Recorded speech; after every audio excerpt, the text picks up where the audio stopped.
Okay, we're going to call to order the City Council meeting, Monday, April 10th, 7 p.m. Roll call. David Paradise. Kirby Moyna. Sam Solars. Cole Andrioff. Jessica Bonniwell. Joe Sappy. Jared Vogie. Jenny Silko. Michael Sommerfeld. Dan Reamer. Well, I just never ran through. Invocation. I don't see Pastor Clark here. But instead of the invocation, I just would like to ask for a moment of silence for the 6 victims in Tennessee, the officers that lost their lives over the past weekend in Wisconsin, and the military members that died in Kentucky a couple weeks ago.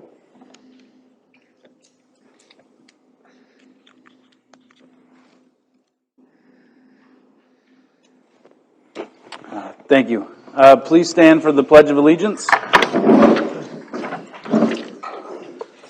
I pledge allegiance To the flag of the United States of America and to the republic for which it stands, one nation, under God, indivisible, with liberty and justice for all.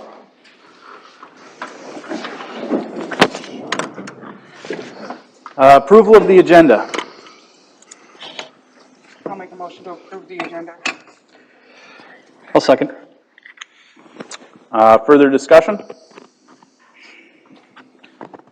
I'll vote aye. Mr. Paradise. Aye. Mr. Solars. Aye. Ms. Andrioff. Aye. Motion passes 4-0. Approval of the consent agenda.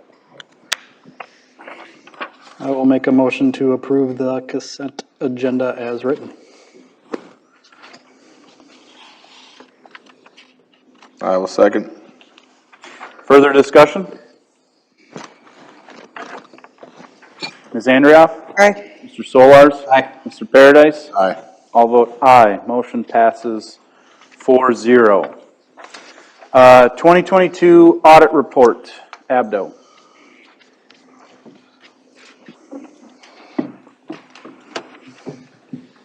Good evening. I'm Andy Bird with Abdo. We performed your 22 audit. Earlier tonight, we had a work session discussion it in detail, so I'll just give a quick summary. The end result of our audit is that we issue an opinion on your financial statements. We issued an unmodified or clean opinion. As part of the audit, we also issue a report on Minnesota legal compliance, testing a number of different areas there, and gave a clean report there too. We discussed all the city's funds in the work session, from the general fund, special revenue, capital project, debt service, and then your enterprise funds. Also looked at some key performance indicators in the audit presentation. I'd be happy to take any further questions that you have.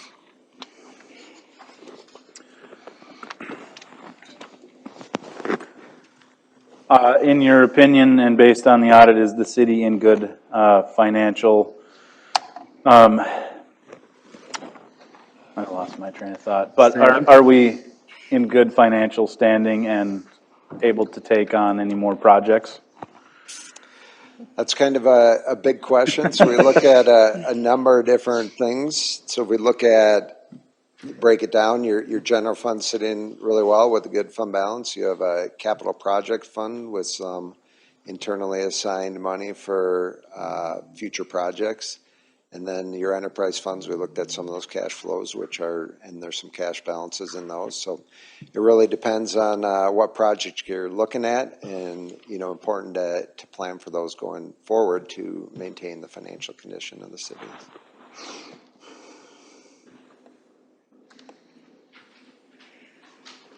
Do you have any other questions? Nope. Thank you. All right, thank you. Thank you. I will make a motion to accept the 2022 audit report from Abdo. I'll second. Further discussion? Ms. Andrioff? Aye. Mr. Paradise? Aye. I'll vote aye. Mr. Solars? Aye. Motion passes 4-0 to accept the audit report. Wright County Sheriff's Office.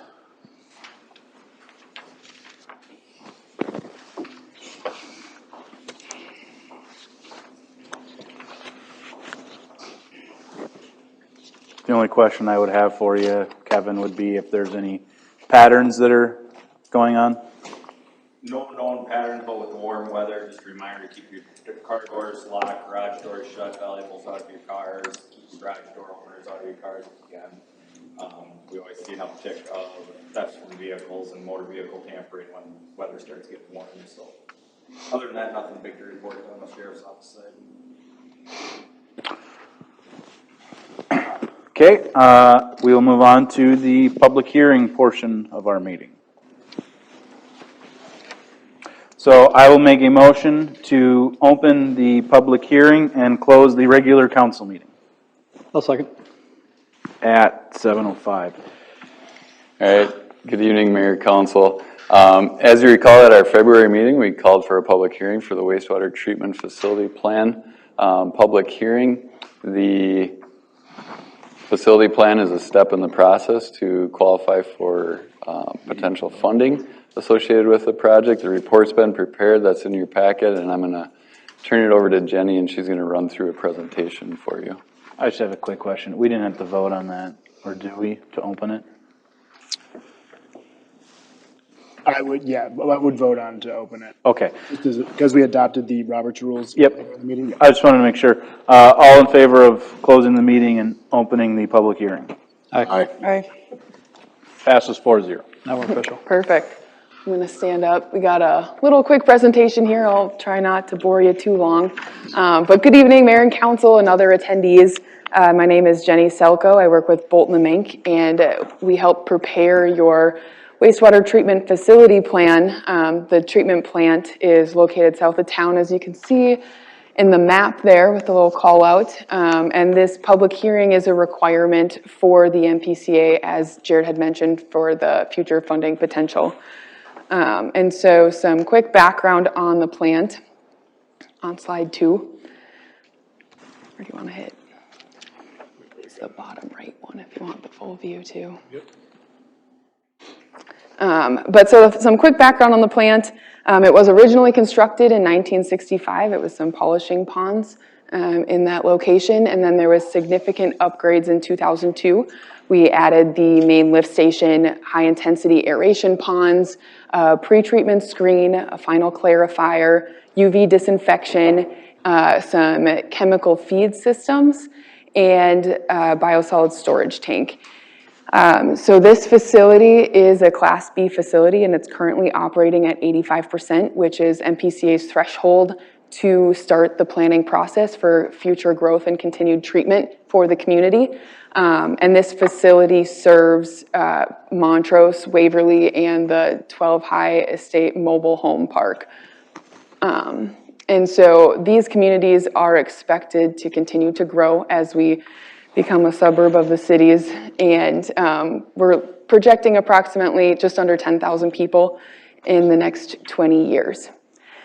So with that, we reviewed the existing conditions of the plant, different systems needing different upgrades, and we came up with 2 different alternatives to look at.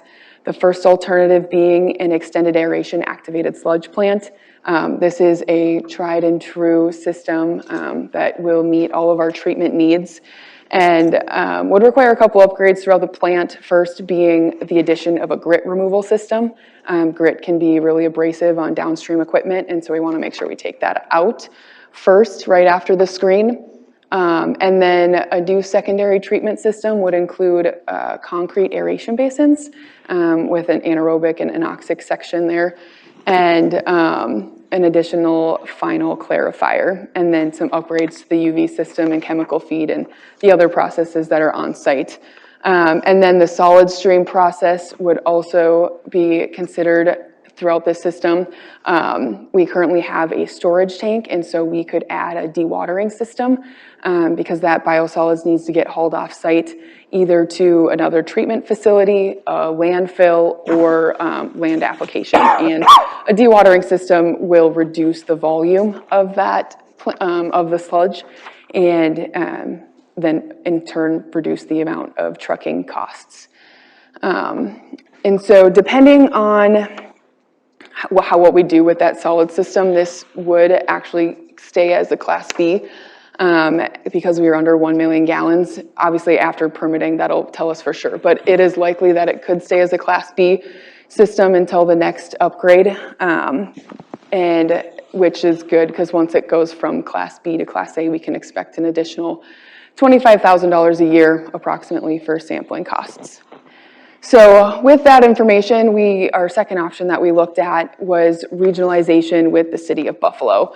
So the scale of this project would be a little bit different, as in we would just focus on the main lift station. We would get some new pumps, and for the new head condition, have a force main construction project, which would be approximately 8 miles. And that's if we were to follow the roads down Highway 25. So if there's a different route, that length could change. And then we would convert the high-intensity aeration ponds at the beginning of the plant to an equalization basin. And the point of this would be to keep our pump capacity at the average and send that to Buffalo so that we can mitigate our peak flows here and then integrate them into Buffalo's system during normal flow times, so we don't have to plan for such a wide range of flows. We can mitigate that peak on site. So that is our second alternative that we considered, and looking at the decision matrix here on the next slide, they are both great options. They're both going to meet our improvement needs and as well as our future and current discharge limits. And then I have the expandability potential for the activation sludge is good, because we are limited to our site with the space that we have.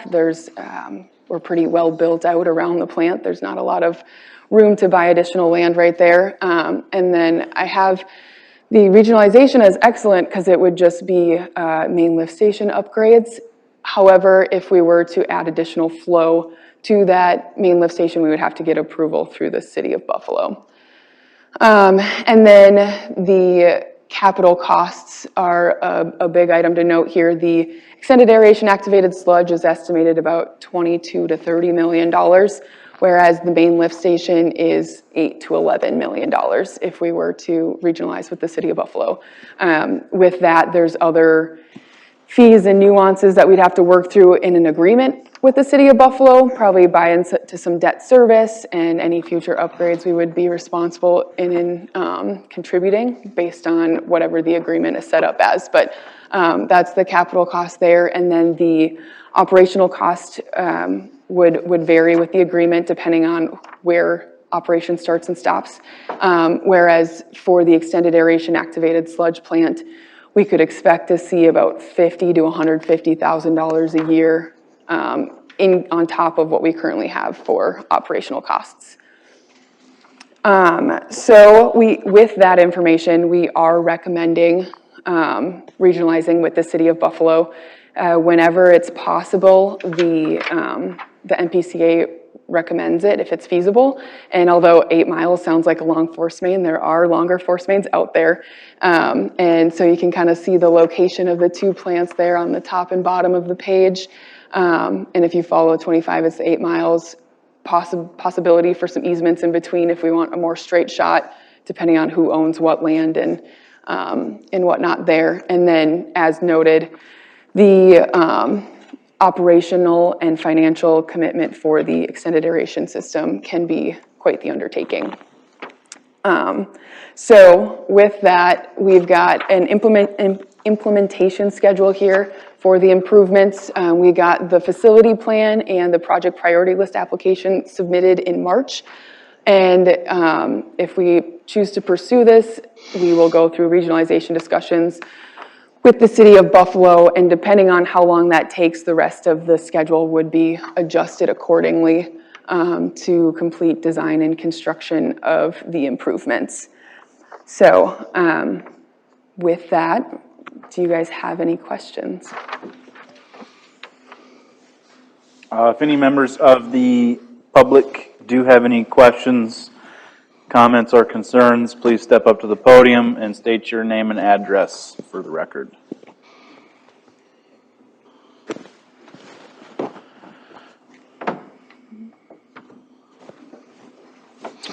Is there any public comment at this time?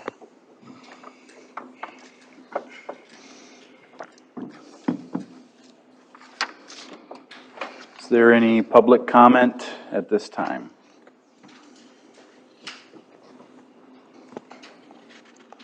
Is there any council comments or questions? Third and final time, is there any public comment at this time for the public hearing regarding wastewater treatment facility? What does Buffalo's capacity at right now? Do we know? I have looked at it and they are under capacity from what they were designed for. They improved a lot of I&I since that plant was built. The exact capacity I don't have off the top of my head, but when I looked into it, they had capacity until about 2030 before they had to start planning for more. And that was a high level estimation. I wouldn't be surprised if Buffalo asked the same question and we dug into it more. Okay.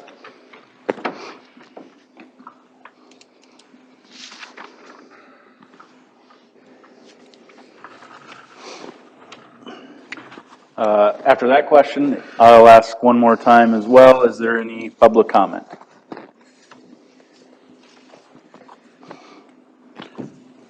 Hearing none, I will make a motion to close the public hearing at 7:16 p.m. and reopen the regular council meeting.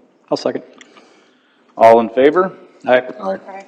Motion passes 4-0. We're back in regular council session.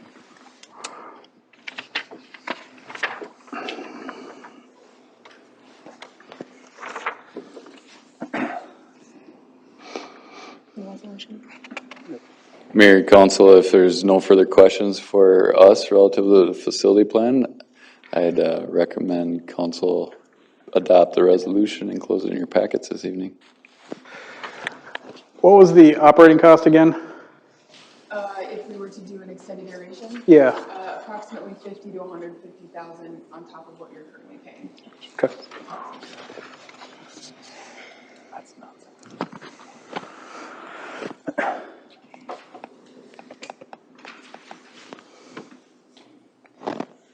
Any other questions regarding this?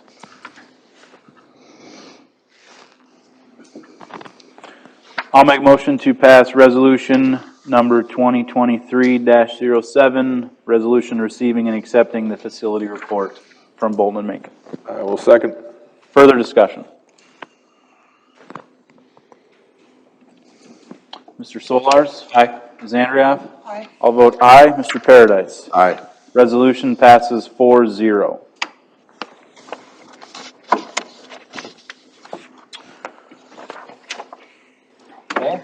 We have a request for council action. Don Clark.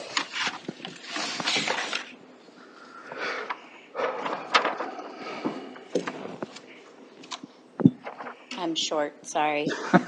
Good evening. My name's Dawn Clark.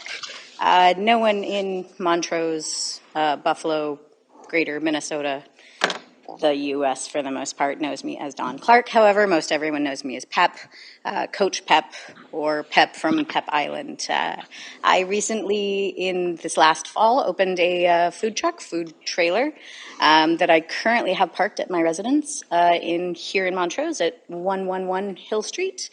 I did, however, have someone from the city arrive at my home late last month.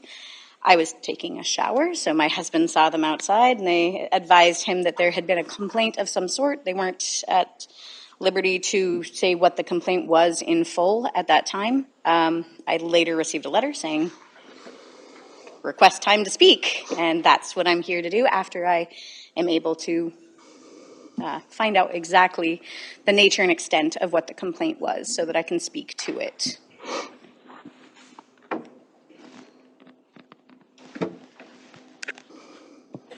Or the attorney could answer. Yeah, no, well, so this is sort of just part of the, as I understand it, the city complaint process where once, then I'll let staff speak to the process in more detail, but a complaint is filed using the city's form.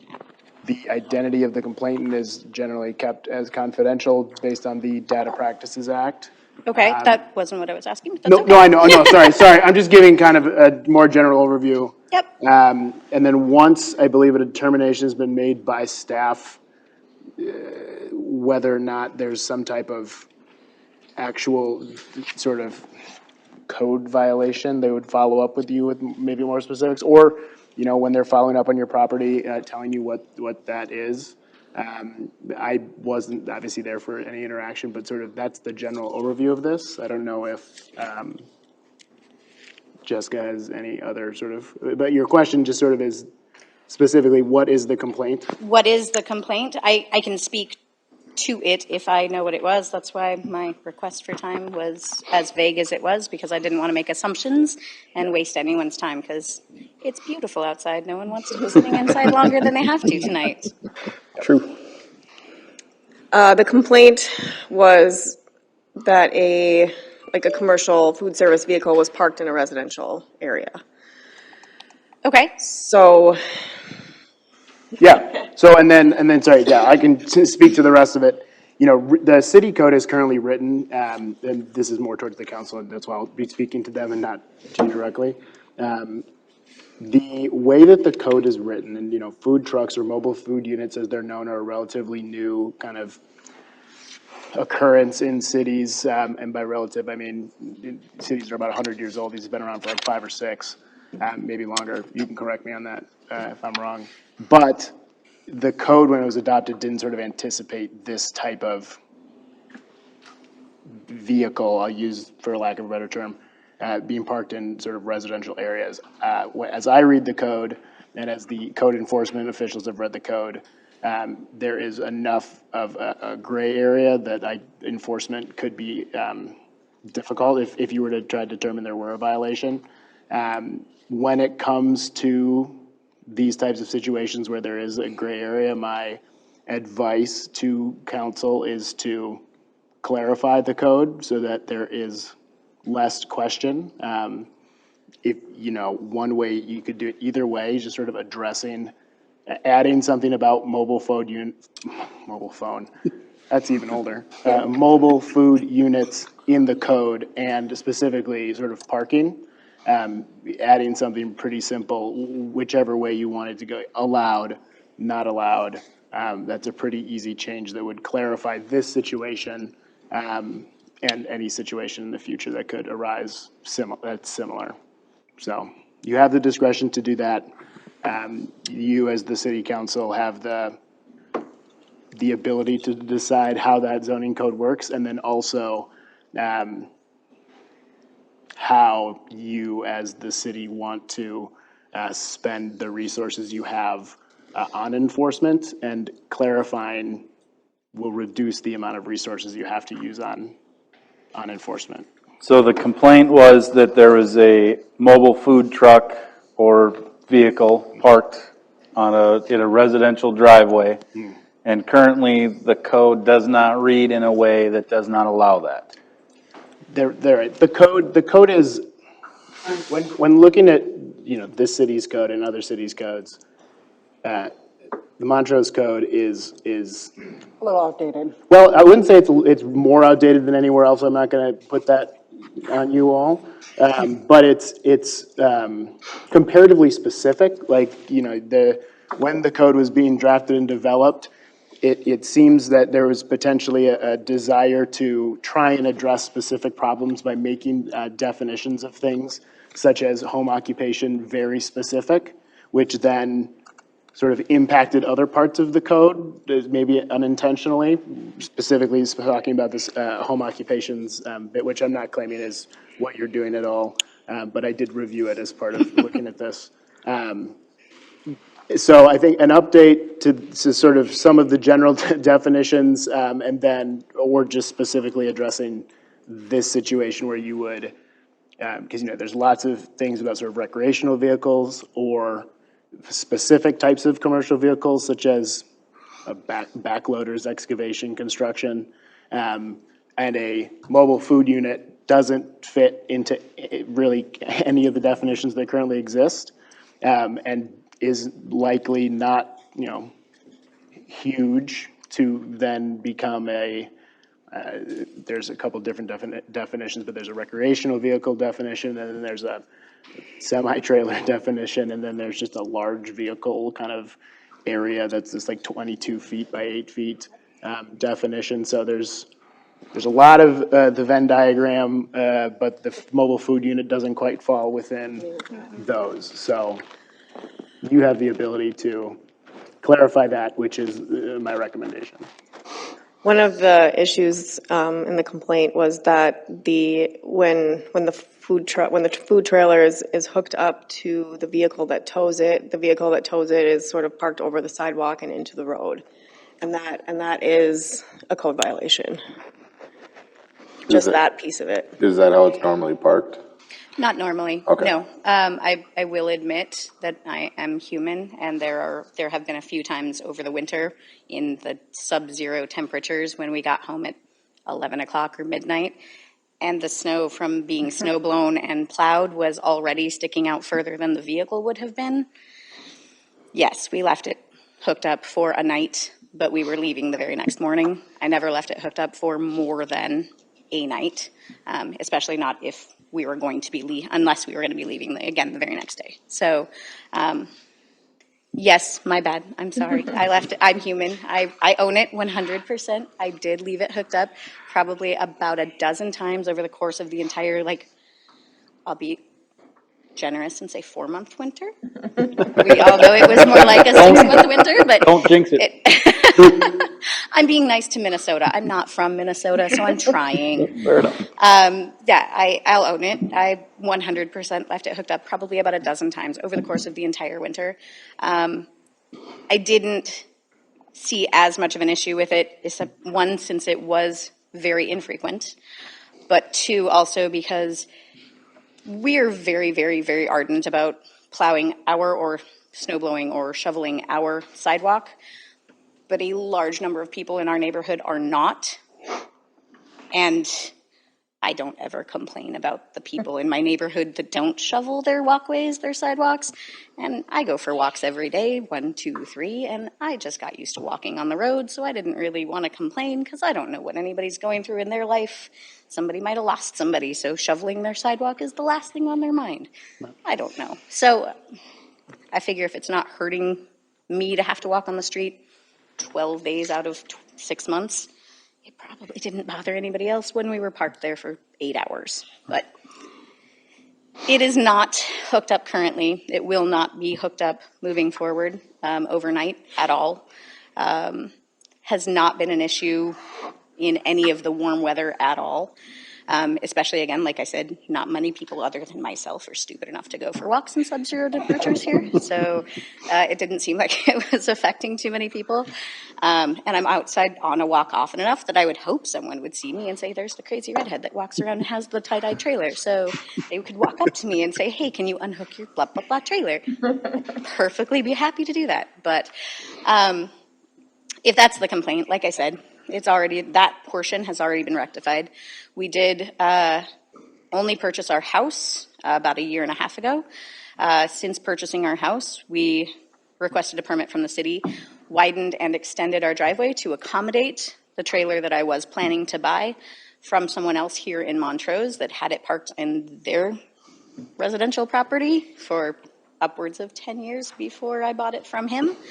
I have done several charitable acts with my trailer here in Montrose alone, from feeding our firefighters to feeding Montrose Elementary, so the workers there, and I plan to do it again.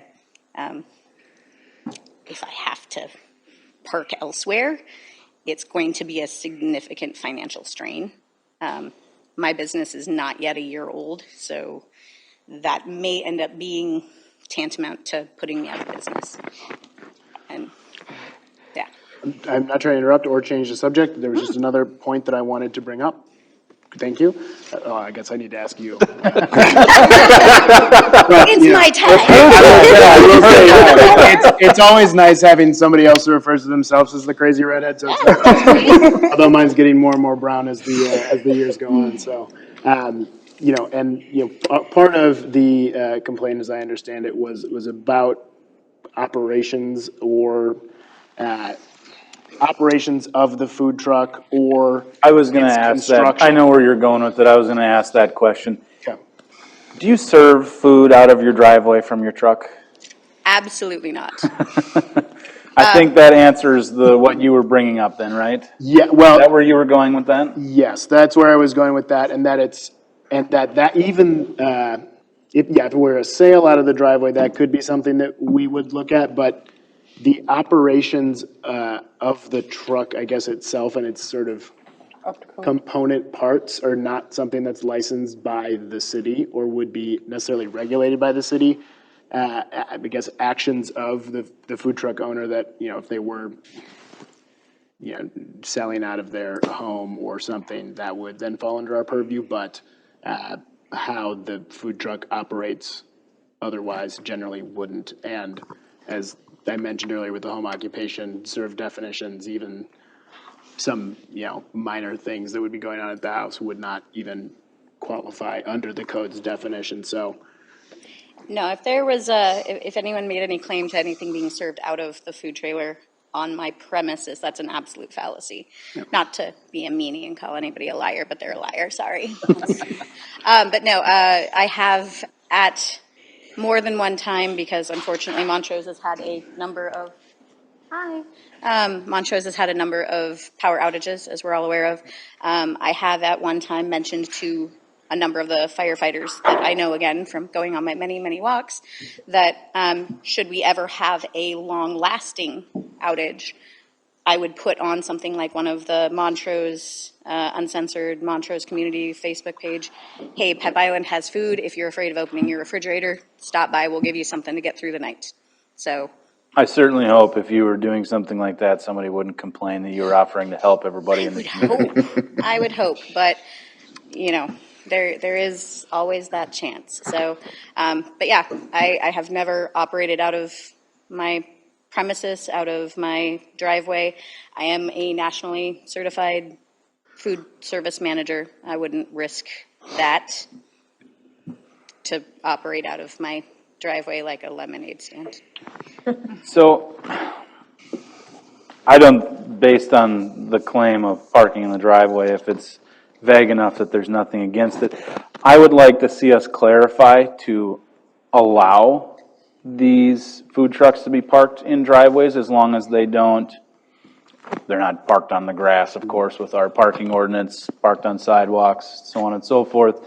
Because I don't want to be a burden on these small businesses. I mean, as she said, something like that could cause a small business to go under. So I'd rather support more in the town than take away from. Mr. Mayor, that's absolutely something we can do. We can treat a mobile food unit similar to as you would sort of treat a recreational vehicle of a certain size. And we can come with a couple different options so that, and I know this isn't the case for, a trailer, but, sometimes food trucks can get really long. So we'll just make sure that it's treated similarly to sort of other similarly sized vehicles in the city, if that is acceptable. Would that change need to go through planning and zoning, or could that come directly to us? I think it needs to go through planning and zoning because it's a change to the zoning code technically. Could we put it in the city code? Okay.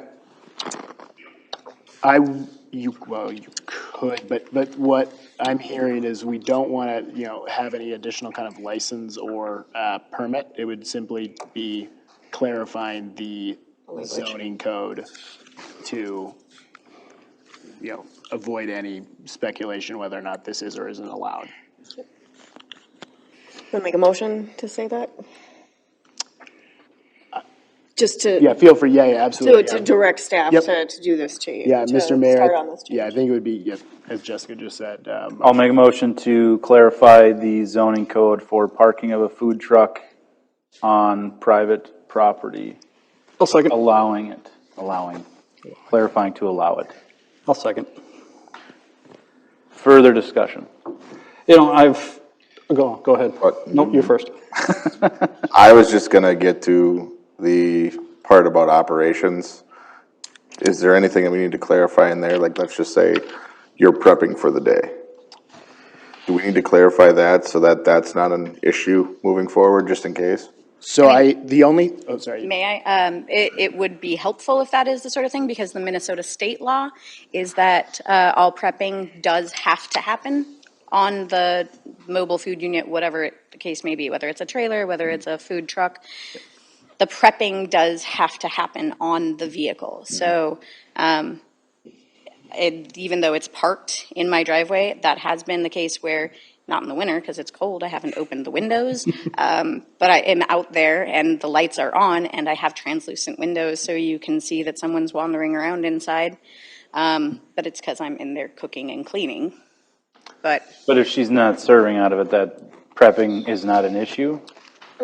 Well, so Or is that that's a question that's you kind can of what I wanna clarify click. whether or not, so it wouldn't be that we're directing anything different than what the state licensing authority is saying, that the prep work needs to occur within the vehicle, but the city could say the vehicle while doing prep shouldn't be in residential area. You could do that if you wanted to. Well, what I'm saying is that I'm absolutely fine with Okay. if she's prepping. I just want to make sure if we had to clarify that in the ordinance so that we don't have another Incident. complaint or something like that. As long as they're following their food and business license Yeah. requirements, she's good. Okay, I just want to make sure on that. Yeah.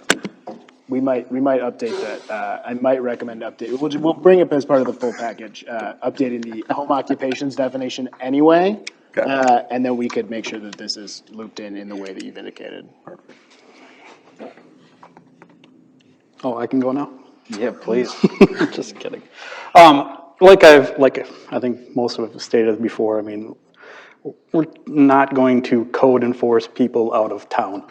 And, the fact that you got this complaint, I mean, I'm sorry you're dealing with this now. Hopefully this is something that we can get rectified. And, just, again, something about slapping, a complaint on a small business is just, I don't know, kind of pisses me off, to be honest. My only complaint is I have driven by it a couple times and just, the parking of the truck on the sidewalk. But other than that, again, you're just a small business trying to make ends meet. like I said, I'll own it. My bad. I'll walk up there. You can each slap my hand if you want to. It's all good. I mean, that's my take on it. I think, this isn't North Korea. We're not gonna code enforce everyone out of town.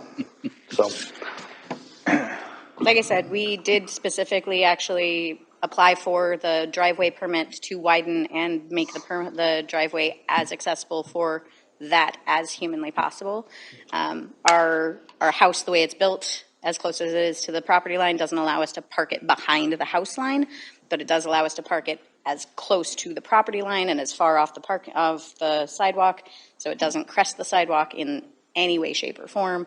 We paid for the electrical inspection and the electrical installation of the upgraded power outlet for it. We did everything on the up and up to try and bring as much additional business. We're paying extra taxes on the new driveway. So we're doing everything we can to try and add value to the town. Like I said, I've done some charitable works here in town and plan to do more as long as I can stay in business. But yeah. and we want to help you stay in business as long as we I appreciate that. Well, we appreciate you, so. Any further discussion on the motion to clarify the ordinance? All in favor? Aye. Aye. Any opposed? Motion passes 4-0 to clarify the ordinance. Thank you for your time. Thank you. Appreciate it. Thank you very much. I hope you get to enjoy some of the sunshine. Well, City council report. see, we had the special council meeting and fire department meeting. And that was it. Had the special council meeting and the mayor's association. Special council meeting? Special council meeting and the Park and Rec Easter egg hunt. Okay, fire department.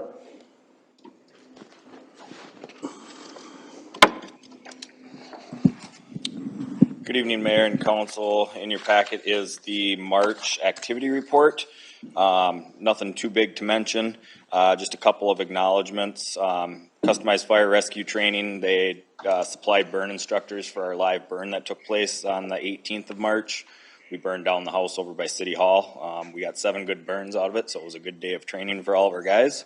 Firefighter Joey Tice for completing and passing Fire Instructor 1 course and the certifications that go along with it. Other than that, that's all that's really on there. If there's any questions, I can address those. Next item is... Well, you forgot one, but. Well, next one is accepting the resignation of Diane Holman effective 3/20 of 2023. Diane served for 3 years, 3 months, and 1 day.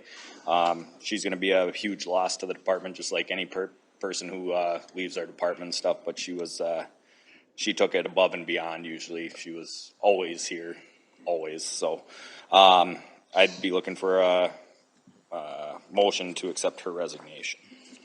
I will make a motion to accept the resignation of Diane Holman effective 3/20/2023. I'll second. Further discussion? I'll just say, same with Kevin, we're gonna miss her. Hope she enjoys her time in South Dakota in her new home.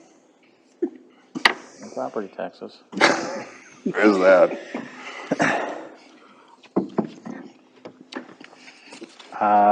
I will vote aye. Mr. Solars? Aye. Ms. Andrioff? Aye. Mr. Paradise? Aye. Motion passes 4-0 to accept Diane's resignation. Then I'm looking for a motion to authorize for the submittal of the 2024 Minnesota DNR Volunteer Fire Assistance Grant. This is a 50-50 matching grant for equipment up to $5,000, so it would be a $2,500 share to the city out of the fire department budget. So just to get some upgraded equipment and stuff like that. So it's a grant we put in for every year. We get it about every 2 or 3 years usually. So. I'll make a motion to authorize the submittal of the 2024 Minnesota DNR Volunteer Fire Assistance Grant. I'll second. Further discussion? Ms. Andrioff? Aye. Mr. Solars? Aye. I'll vote aye. Mr. Paradise? Aye. Motion passes 4-0. Thank you. Thanks, Kevin. Thanks, Kevin. Engineer? Good evening, Mayor, Council. The first item under my report this evening is related to the pavement management plan. As you recall, in 2020, a pavement management plan was prepared for the city. We identified all the streets within the community that were in need of various types of improvement, whether that be reconstruct, mill and overlay, or seal coating.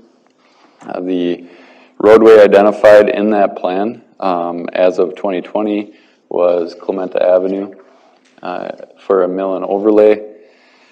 So as staff was reviewing the pavement management plan, we also, since the downtown improvements, the north side, will be taking care of a large portion of the deficient roadways on the north side of the tracks. We also discussed the potential for mill and overlay completing Hogan Drive, Hogan Circle, Hill Street, Gardner Circle, and Garfield Avenue North.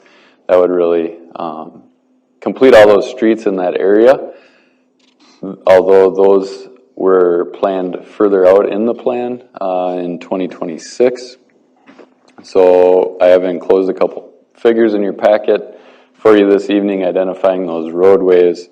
But ultimately, if council's in favor with moving forward with a improvement for 2023, that is something that we would need to start planning for very soon so that it can be wrapped up before our next winter gets here. So with that, I'm going to pause, but otherwise, if council's so inclined, we would be requesting a motion to proceed with the plans and specs associated with those mill and overlay improvements on the streets I had identified. How badly does Clementa need a mill and overlay? Real bad. Yeah? Immediately. Not as bad as First Street. Not as bad as First Street, but Yeah. it's already getting, it's getting there. in the books. Just a question. We got your answer. That I did.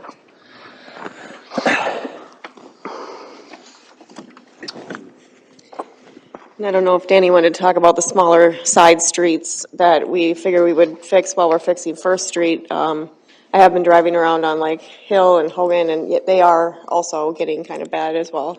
Garner, Garfield. Charity. Well, I think Jared's asking in here to, pretty much just switch this from seal coating to a mill and overlay in those areas. They're beyond that point. And then do the seal coating up in the further part yet in the whitetail part. So pretty much the whole section from First Street north and Emerson to the west would be up to date and done by the end of this year. Hopefully.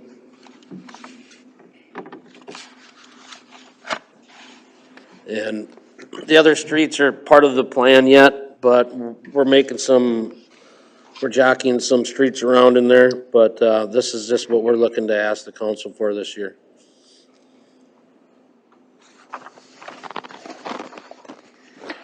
Could you say those again, Dan, please?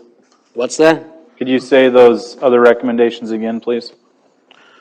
We recommend, according to this, it's a seal coat, but it would be a mill and overlay on Hogan,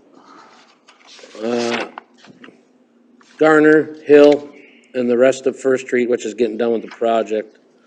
And then also Clementa. And then just a seal coat on Whitetail in those areas in the green. So on the second page, the green area would be switched to yellow. And that top part would stay green and still be a seal coat.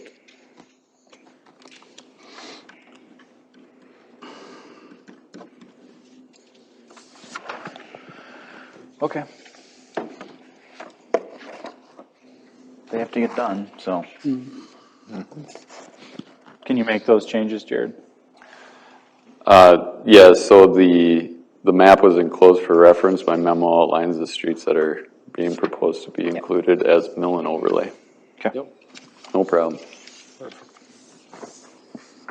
Would these be done the same time as First, or? Yeah, that's a good question. So ultimately, it will require a separate bidding process associated with these improvements that we're discussing this evening. So the contractors that are working on the downtown improvements would have the opportunity to bid them, but that would be an entirely separate project. We would not be adding them to the existing project. Okay.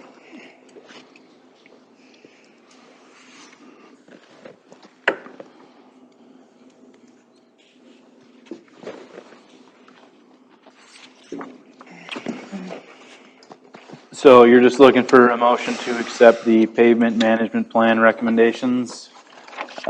Looking for a motion to proceed with the plans and specifications for Clementa Avenue, Hogan Drive, Hogan Circle, Hill Street, Garner Circle, and Garfield Avenue North. I'll make that motion. I will second that motion. I'm not repeating it. Further discussion? Sorry, yes, further discussion. Got ahead of myself. Any other discussion on the pavement management plan? Mr. Solars? Aye. Ms. Andrea? Aye. Mr. Paradise? Aye. I'll vote aye. Motion passes 4-0. Thank you, Mayor. The second item under my report this evening is relative to the downtown improvements project. Just by way of reference, back in 2020, March actually of 2020, council authorized the preparation of a preliminary engineering report for those improvements. And then there are a lot of other council meetings and actions required as part of that process. And I've outlined those schedules in your memo today. Ultimately, every process associated with the downtown improvements project, both north and south, followed the Minnesota State Statute Chapter 429 requirements. Those are the requirements associated with assessments for projects. There's very specific steps that we need to follow to ensure that if council so chooses, that a portion of the project could be assessed to the benefiting property owners. Initially, when those those discussions were held regarding assessments. As you can imagine or recall, council, or not council, but property owners objected to the assessments. And there was no formal action taken by council as to whether or not a portion of those projects would be assessed or not. However, there was some discussion about how that may set the path forward for future improvement projects within the community. And there was also some discussion related to how assessments offset some of the impacts associated with the levy and enterprise funds. So at this point, this is being brought before you this evening just to make sure that staff is proceeding in the appropriate direction that council desires us to. Certainly not making a recommendation one way or the other, just bringing back some of the discussion that was previously held and making sure that if council does desire to move forward with assessments, that we wrap that process up and bring you the next information that you need to close that process out. So with that, I will pause and certainly welcome any council direction that you might have relative to assessments associated with the 2021 Downtown Improvements Project.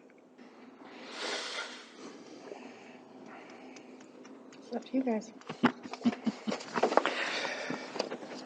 I will only speak for myself on this matter, but I'm still not in favor of assessments. Neither am I. Me neither. I don't think anybody personally wants assessments, but there is a point that we are setting a precedent here moving forward. You look at any other city in the state, I mean, There are some, like Buffalo Yeah. doesn't do assessments. You know, there are other cities, however, you know, this will set the tone going forward, so. and I'm not saying I want to sit there and assess. I want to take a look at what that actually would look like and see what impact that has, not only to the city's general fund, but also what the impact is to the homeowner if we move forward, rather than not seeing anything and just moving forward with not doing it. Because I did have some estimates and stuff when we first started talking about this.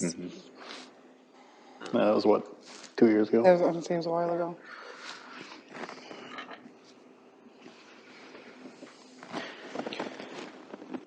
If, It's just how much work do you want staff to put into this too? if, yeah, how much work if it's not gonna be something that's approved of? Correct. Yeah.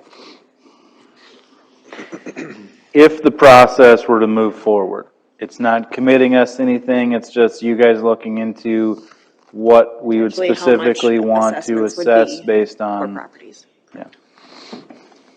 And then that would require a public hearing, assuming at the end of the project then?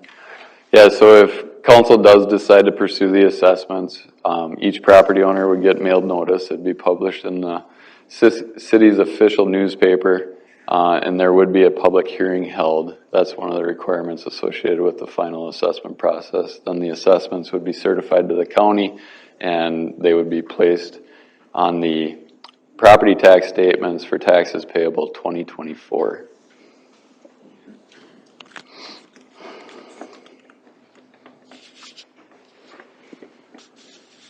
Since we already had those numbers at the beginning, would there be a big change?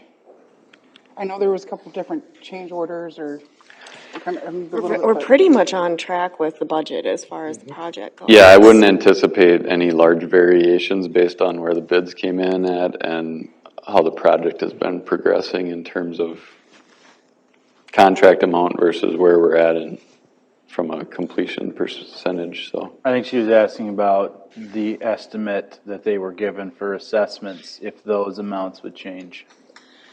Well, those would depend on if you want to fully or partially assess, what you would want to assess for, if you want to do partial assessments. I mean, there's a whole, I mean, there's a lot of layers we could get into.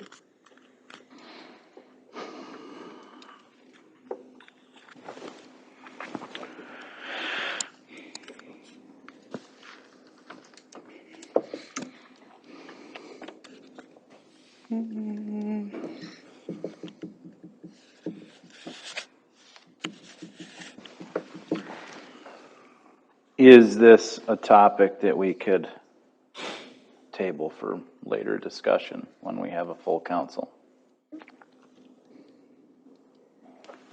Okay, I would like to table this to the May 22nd meeting. Is that the correct Yes. date? Yeah.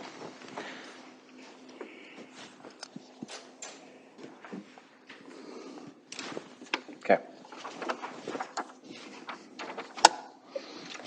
Do you have anything else, Jared? The only thing else I would add is relative to the downtown improvements project, we are starting to get a few calls. I mean, as the snow is melting, some driveways need some touch up, particularly those that are gravel.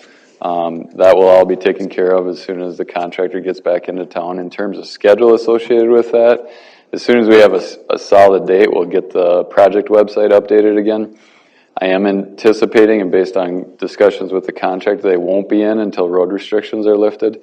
Typically, and there's nothing typical about this winter, but historically, perhaps is a better term, May 15th is generally that time frame when road restrictions come off. Contractors can get in. They can begin hauling the amount of material that they need to put down the final lift of asphalt, take care of turf restoration, repair concrete that's been cracked or damaged. So there's work to be done yet. We appreciate the calls to keep that on our radar. We will be doing a final punch list with the contractor and city staff to make sure that prior to the final payment being issued to the contractor, everything's complete. So that's all I had this evening, unless you have questions. Jess, could we put the link to that website maybe out on Facebook again, just so that people have it? And then, is it on our main page on the website? It was, but it may have fallen down. Yeah, so I'll take a look at that. Yeah, I mean, just if it's more accessible so that people, because I mean, I've gotten questions, I'm sure other people have too, when that's going to start. Everybody's antsy to get rid of winter, so they want to get it going. But I always refer them to that website. I'd like it to be accessible again. So, any questions for Jared? Park and Rec. Before you say anything, I know that you weren't there, but I just want to say that how exceptional the Easter egg hunt was this last weekend. I mean, last year we had no snow and we were able to do it, and this year, I mean, we know how much snow is out there. I thought it was great. There was a good turnout. I thought it was really well put together, and all of your members of the committee were up there and helped out, and it went really smooth, I thought. Yeah, I got called out of town. My mother is 85, and it's kind of like probably on her last few Easters, so I kind of went up and visited her. Had to make a hard choice there. We ended up stuffing over like 5,000 eggs. If I ever see a plastic egg in my life again. And those eggs weren't easy to stuff either. All right, good evening, Mayor and City Council. Our March meeting, as I spoke previously, was kind of unorthodox. We ended up stuffing a lot of eggs and still kind of conducted a meeting. We had one commission member short, so a lot of things we were not able to bring up as far as some items. So we opted to table those for the April meeting. Like you said, the Easter egg was a success. There was a lot of volunteers that formed a team to make that thing be successful, and there's a lot of thank yous I owe Michelle, Nicole, Kayla, Christy, Eddie, Toby, and for Barb Hurley for coordinating the Easter Bunny's appearance, because there were some pictures taken there also. There was a hiccup though. I mean, if we're going to take the positive, we got to take the hit on the negative too. That's just the way I am, military days. We had eggs, I understand, over here along the driveway and blocking the entrance to the fire department, possibly entering and exiting. So we will, when we plan our future events, we'll make sure that we think a little bit further out than just our little narrow box type of thing. Well, hopefully in the future, there's not still 4 feet of snow out there. Yeah, I talked to the fire chief tonight, and he said, he showed me a picture, and I went, oh my God. He crushed all those eggs on an emergency vehicle coming out of there. That would have crushed a lot of kids. But we were supposed to use the church parking lot, so I'll have to do some fact checking there and kind of figure out where we fell short on that. Repeat that same process. But as everything we do on this Park and Rec Board, you know, we're still new, and I think we've got a full year cycle now behind a lot of the events, so we're learning as we go. Our April meeting, some of the guest speakers that were supposed to be at the March meeting were unable to attend because of conflicts. But one guest speaker that is going to be scheduled for April is Tyler Thorndall. He's from the Prairie Restoration Corporation. He's going to discuss some seeding options for the regional park for to replace the sunflower seeds. So again, just to kind of give us some ideas as far as different types of seeds, different types of flowers, kind of get it back to like a prairie restoration type of thing. One thing I found out in March, I received an email from Christy, and I want to give her credit for this. We received a check donation from Deha via Graceful Giving for $18.35, and Christy filled out the application for that, and the funds are going to be donated towards the swing sets, offset the swing sets. So, we've discussed grants and donations before in the past, so that kind of shows you we're kind of moving in that direction. It's something we're still continuously working on. I think the next one is Michelle, and I think maybe Dan might be doing this one, is for the Twins, Minnesota Twins, for they come out and do rehab community or the baseball fields and that type of stuff. This is kind of maybe doesn't fall underneath my umbrella, but I think it's kind of important that we recognize this date. April 22nd is Earth Day. And I think that kind of falls underneath Park and Recs a little bit. And I just wanted to say that the theme for Earth Day this year is Invest in Our Planet. And the theme is focused on engaging governments, institutions, businesses, and the more than 1 billion citizens who participate annually in Earth Day to do their part. Everyone is accounted for. Everyone is accountable. Everyone is accountable.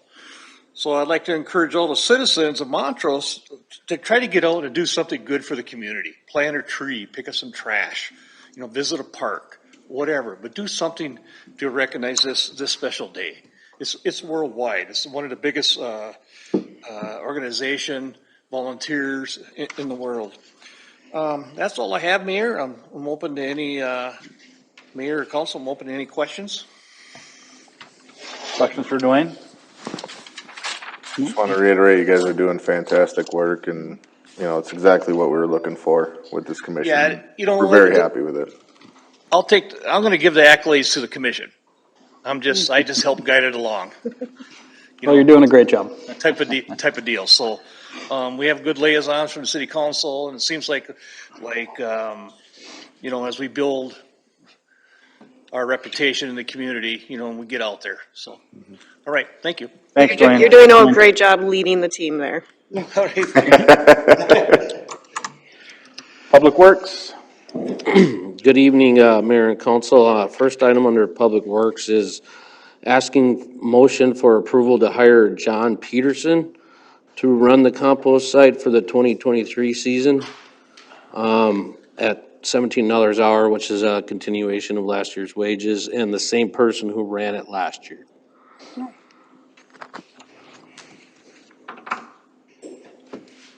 I will make a motion to approve the hiring for the compost site at $17 an hour. I'll second. Further discussion? I'll vote aye. Ms. Andrioff? Aye. Mr. Solars? Aye. Mr. Paradise? Aye. Motion passes 4-0. Did you want to address when that's going to open, Danny? We were gonna try to open it tomorrow, but I don't think it's happening. Might be a little wet. And it was brought to my attention tonight, when they're part-time employees, we can only have them for 6 months. So if you guys want him to run later in the season, we gotta open it later. So it's something we can discuss, but Unless you split it between two staff. unless we hire another person. So, but it's pretty muddy in there right now, so I don't think we're gonna open it probably within the next week or two. Hopefully by the end of April, maybe May, beginning of May. When we do open it, we'll communicate that with everybody. Yeah, website. Yeah. Okay. Second item under your agenda today is I'm asking for a motion for approval to hire the 2 seasonal summer help employees at the $20 an hour we had discussed in prior council meetings. We had a total of 13 applicants, in which we narrowed down to a few with some phone and in-person interviews. And I am recommending the hiring of Aaron Dusky and Spencer Peterson. I will make a motion to approve the hiring of the 2 seasonal help for mowing for 2023 at $20 an hour. I'll second. Further discussion? When are they gonna start, Danny?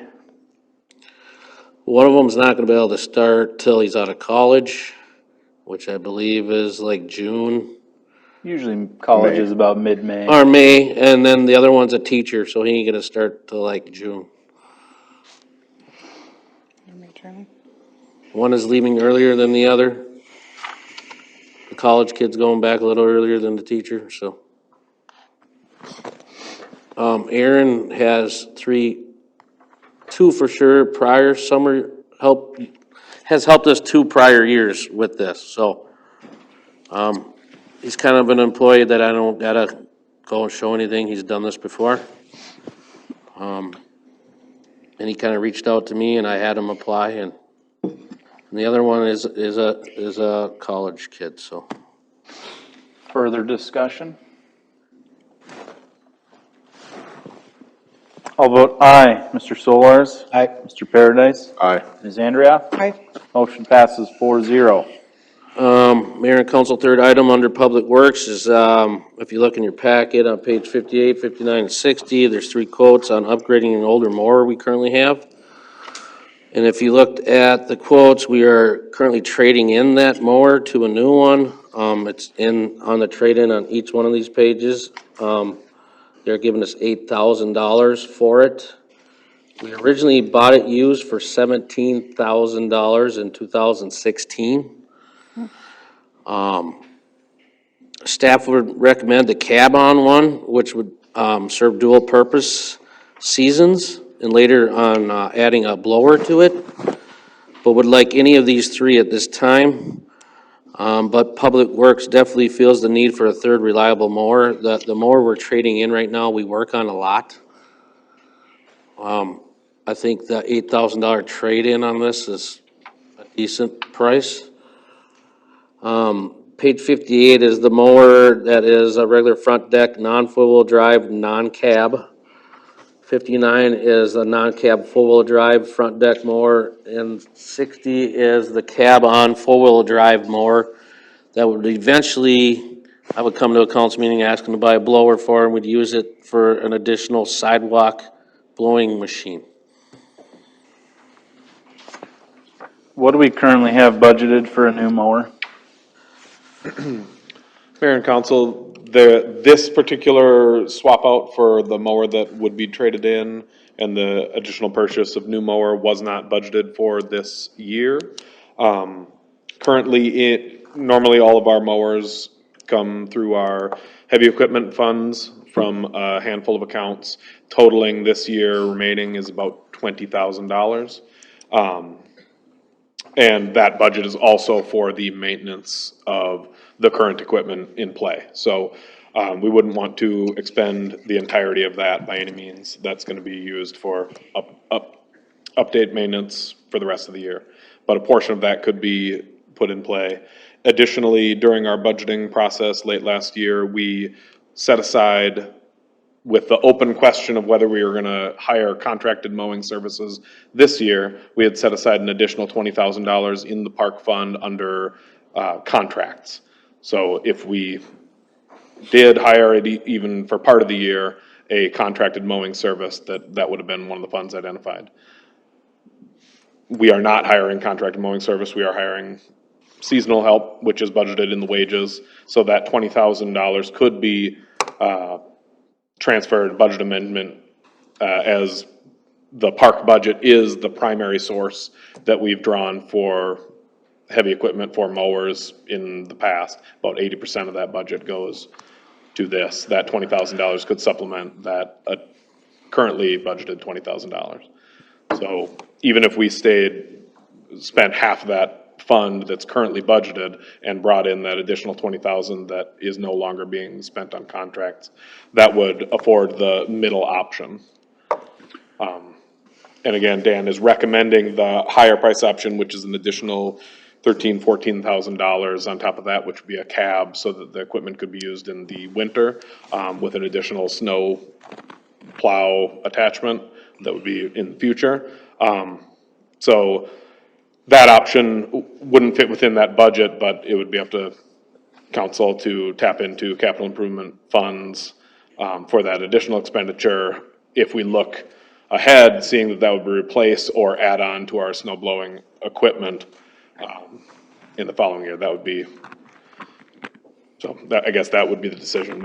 So if council would do a budget amendment, we could for sure stomach the middle option outright, or we could look at financing options or tapping into capital improvement for the highest option, which would give us more flexibility in the coming years. I see the need for the last option, but having not already built into the budget, I wouldn't feel right getting the most expensive option. But I know that we need to talk about the main one, because if you don't have 4x4 on a mower, you're gonna get stuck. So I think that we should personally look at the middle option if we're gonna get a new mower.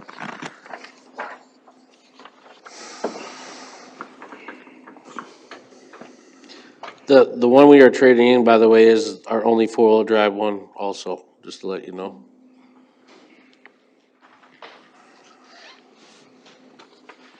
What's the condition of the other ones? I mean, how soon are we looking at replacing We have those? 2 zero turns along with this, and they were bought new 2 years ago. Okay. They're in pretty good shape yet. This one was bought used, the one we were trading in. It has been a maintenance nightmare. It is a winged mower, and we work on it as much as we drive it.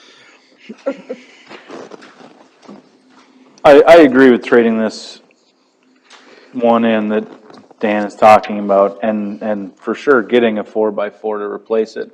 I would just like to look at possibly trading in one of the other ones next year and getting a more expansive one that we can use for snow removal. I mean, that's definitely a possibility. I just wanted to bring all three to the table. We can beef up the CIP plan and include this at a later time. I just feel the need, and I'm happy with any of the three, but I feel the need that we need to replace that more this year. So, all three options on the table for you guys. I think we jump on that trade-in amount. And before the question's asked, John Deere was the only one that was kind of willing to offer us a trade-in amount because it is a John Deere. Off the top of your head, do you have any idea how much we spent on maintenance of that mower last year? Well, we put 3 motherboards on it. That's the brain part of it, computer boards, 2 hydraulic motors, lots of hydraulic hoses. All the mower decks are hydraulically driven. They're not belt driven and spindle driven. That was purchased before I became director, so. Originally purchased as part of helping mow the regional park.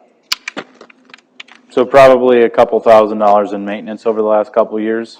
In maintenance, I'd say we probably spent at least $8,000 since we've owned it in maintenance on it. At least.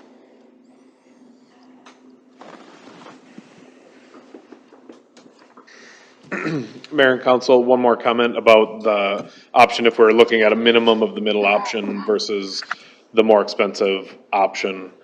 In the same conversation about maintenance costs this year being high yield in snow, all of our plow trucks and for sure the payloader have gone through maintenance parts and gone in for service throughout the whole winter, excessive maintenance costs.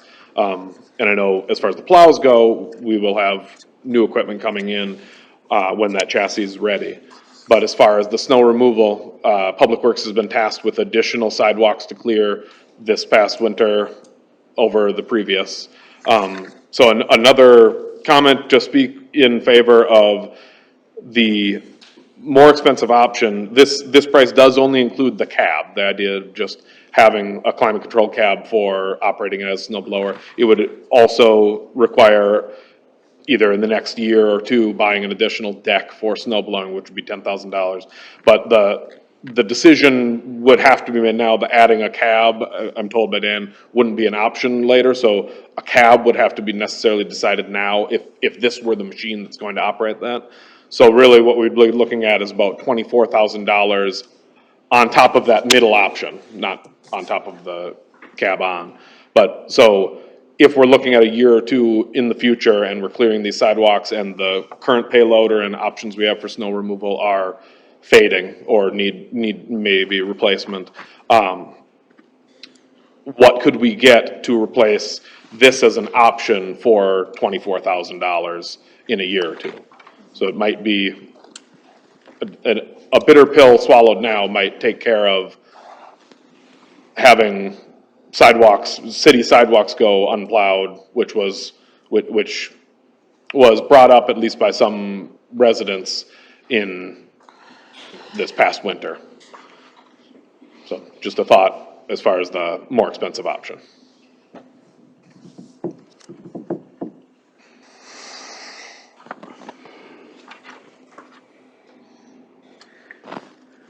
Discussion?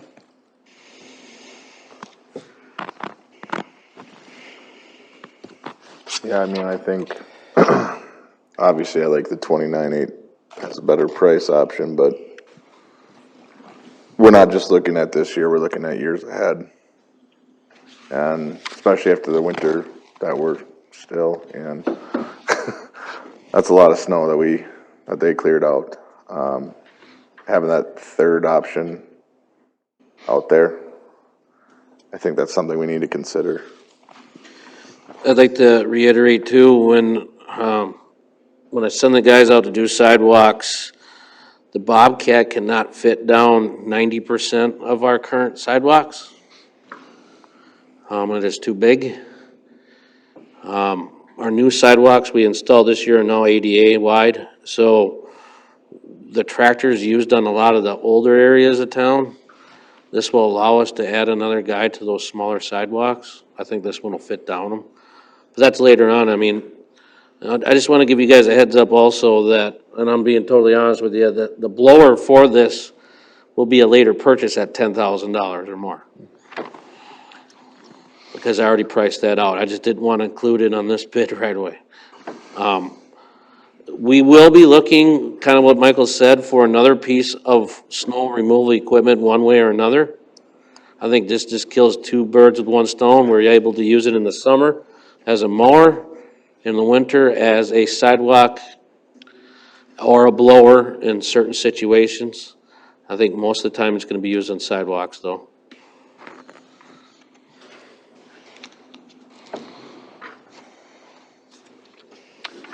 I just don't like the idea of an unbudgeted $50,000 purchase. And if we plan for it for next year,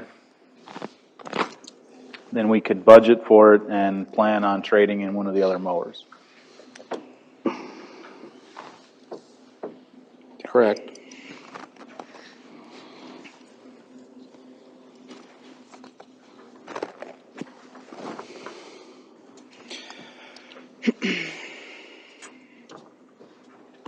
Other discussion? I agree with you on everything you just said. It's a lot. Yeah, I mean, I see the need, but the unbudgeted part's the hard pill to swallow here. I like the idea of going with the middle option, looking at next year, budgeting Reevaluate. for it.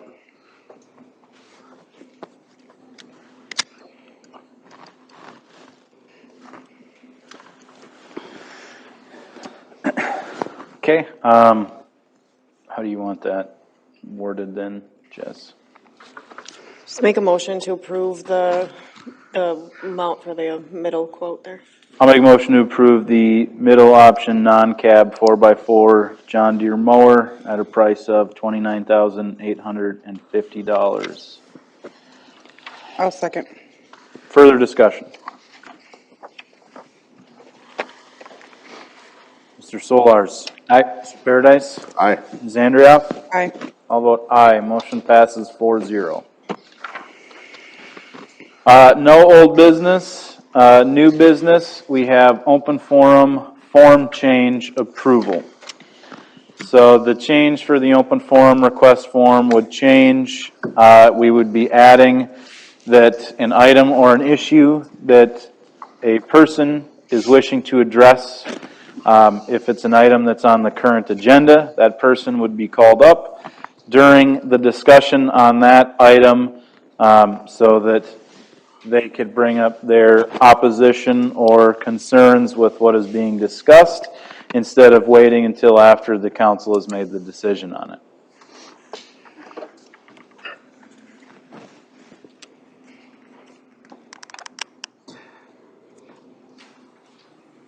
Is there any discussion on that? No, I think it's a good change.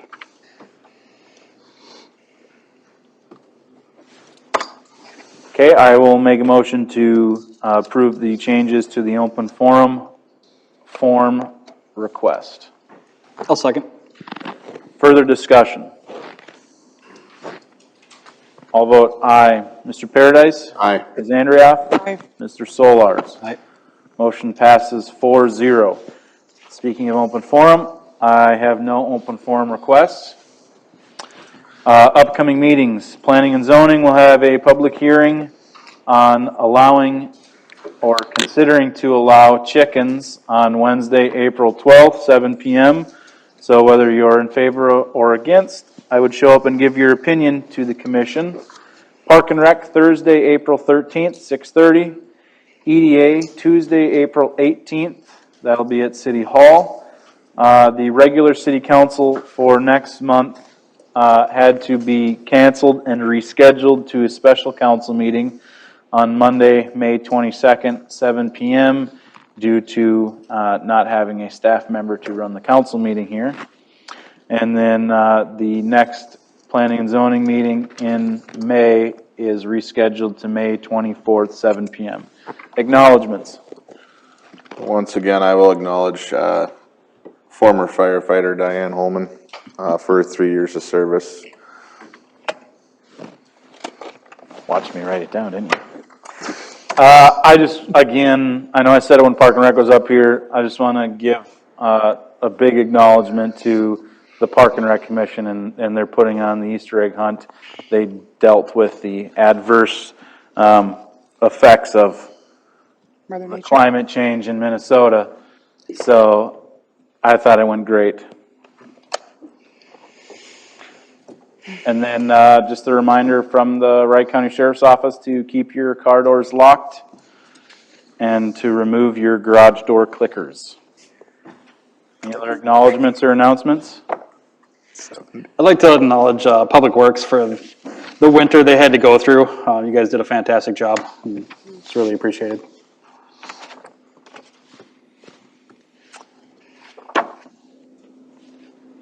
Thank you. You're welcome. I'd like to acknowledge my guys, the rest of the public works staff. It's been a long winter, especially this last big one on Saturday. We had a guy get down. He's been out for a couple weeks with a foot injury, so with that wet, heavy snow, I think they did a great job. And it's been a long winter, yes. Yes. Thank you.